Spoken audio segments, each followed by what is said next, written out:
Asian championship sir हो रहा था, जिसके अंदर पाकिस्तान जो था उनका एक साउथ कोरिया से मैच था फॉर थर्ड प्लेस। वो पाकिस्तान जीत गया। टीम को बहुत बहुत मुबारक हो, पूरी कौम को मुबारक हो। और हॉकी सर आपको पता है, हम हमेशा से इस शो ने उनकी जो कोशिश और काविश है उसको सराहा है, और हम चाहते हैं कि हॉकी जो है वो एक नेशनल स्पोर्ट की हद तक इतनी रिकग्नाइज होना शुरू हो जाए कि लोगों के पास ऑप्शंस हो कि यार क्रिकेट हो रही है तो उनको पता है यार ये 6 प्लेयर है मैंने फॉलो करने हैं, हॉकी हो रही है तो ये 6 प्लेयर है। ये हॉकी वाली चीज़ अभी तो हुई नहीं है, क्योंकि क्रिकेट का जो हमें हैंगओवर है वो चल रहा है अभी। अलबत्ता सर बॉयज़ प्लेड वेल, बड़ा अच्छा रहा। और इस सारे के अंदर सर मुझे तो कोई नेगेटिविटी मिली नहीं, लेकिन आप मुझे देख रहे हैं, एक नज़र आप मुझे देख रहे हैं, तो मुझे यकीन है कि आप कोई ना कोई बात ज़रूर लाएँ सर। सर वो एक तो पहले कंट्रोवर्सी ये चल रही थी कि जो पीएचए के जो सरबराह हैं वो काफ़ी सैर और तफरीक करते रहे हैं हॉकी को लेकर, और शायद उनका खर्चा हॉकी फेडरेशन ही उठा रही थी, जबकि जो पाकिस्तानी प्लेयर्स जब ये गए हैं टूर्नामेंट खेलने तो ये लोन्ड टिकट्स पे गए हैं। अब ये कंट्रोवर्सी जो है इस पे थोड़ी सी डिग करने की ज़रूरत है, लेकिन जो इससे ज़्यादा बड़ा मसला हो गया है वो ये है कि ये इनको ब्रॉन्ज जीतने के बाद हॉकी फेडरेशन ने अनाउंस किया है इनाम $100 पर प्लेयर।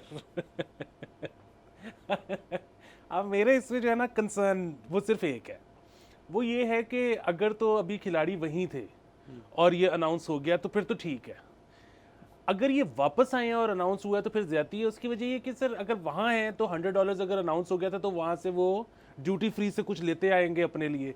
अब अगर यहाँ सर वही मैं कह रहा हूँ कि अगर यहाँ आके हुआ है तो फिर तो सर वो भी नहीं आ सकता ना, मतलब सर ये भी ठीक नहीं था सर कि कुछ अनाउंस करते ही ना। तो ये भी ज़बरदस्त पॉलिसी थी कि ये हमने आदत ही नहीं डालनी आपको इनाम की, आप फर्स्ट जब आएंगे तब हम इनाम का सोचेंगे। तो सर $100 रफली क्या हो गया, 27-28 हज़ार रुपये हो गया सर। जी सर। तो 27-28 हज़ार रुपये फ़ी बंदा आप लगा लें, 11-12 की स्क्वाड होती है, 4-5 रिजर्व होंगे, इंतज़ामिया का नहीं पता उनको $100 मिले हैं कितने मिले हैं। बट सर ये कोई इतनी ज़्यादा अमाउंट नहीं है जो स्टैंडर्ड सेट किया है। असल में मसला सर असल ये हो गया है कि अरशद नदीम के बाद ना स्टैंडर्ड बड़ा ऊपर का सेट हो गया है, लेकिन वो ओलंपिक वर्ल्ड रिकॉर्ड कायम करके आए हैं, वो इंडिया से जीत कर आए हैं, वो ओलंपिक्स के अंदर गोल्ड मेडलिस्ट इंडिविजुअल कैटेगरी के फर्स्ट पाकिस्तानी है। तो उनका इनाम और इनका इनाम डिफरेंट है, तो इसलिए तो सर ये स्टोरी आज हम कर रहे हैं। और आप यकीन करेंगे कि ओवर द वीकेंड या in the past few weeks days जो है किसी ने स्टोरी कवर नहीं की होगी, और हम तनकीद भी कर रहे हैं कि आपने अगर हौसला अफजाई करनी है उनकी 300 कर देते, 400 कर देते। फर्स्ट का क्या होना था सर, 500 होना था। बुनियादी मसला यही है कि अगर हॉकी टीम हमारी एक्चुअली ओलंपिक गोल्ड ले भी आए ना तो वो इतनी बड़ी बात नहीं होगी, क्योंकि शायद पहले ले चुके हैं।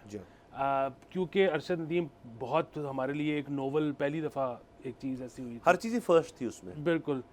लेकिन बहरहाल ये मैं आपकी बात से इत्तेफाक करता हूँ कि ऐसी हौसला अफजाई बेशक ना किया करें। और बहरहाल अब इस वक्त दो चीज़ें हैं सोचने वाली। एक तो ये है कि क्या खिलाड़ियों को हॉकी खेलना छोड़ देनी चाहिए? मेरे ख्याल में ऐसे नहीं करना चाहिए। एक तो ये है कि पूरी दुनिया में ना हॉकी अब बहुत ज़्यादा रेवेन्यू जनरेट करने वाली स्पोर्ट नहीं है। मतलब मेरा ये ख्याल है, please correct me if I am wrong, कि इस वक्त अगर आपका कोई खिलाड़ी जर्मनी में या नीदरलैंड में लीग भी खेले, ठीक है, और बड़े अच्छे लेवल की लीग भी खेले, तो वो मेरे ख्याल में 4-5 लाख यूरो से ज़्यादा साल का नहीं कमाएगा। अच्छा, अगेन 4-5 लाख यूरो बड़ी रकम होती है एक आम आदमी के लिए, लेकिन अगर आप कॉन्ट्रैक्ट्स कंपेयर करेंगे क्रिकेटर्स के या फुटबॉलर्स के, तो वो तो कुछ और अमाउंट होती है ना। सो उस लिहाज से हॉकी कोई बहुत ज़्यादा शायद वेल पेइंग स्पोर्ट नहीं है।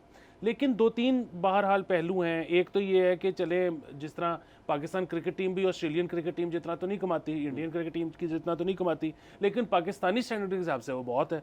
तो अगेन कोशिश यही होनी चाहिए कि आपने पाकिस्तान में हॉकी खेलनी है ताकि आपको इवेंचुअली लीग बुला ले कोई। सब्सक्राइब करें और बेल दबाएं ताकि कोई खबर रह न जाए।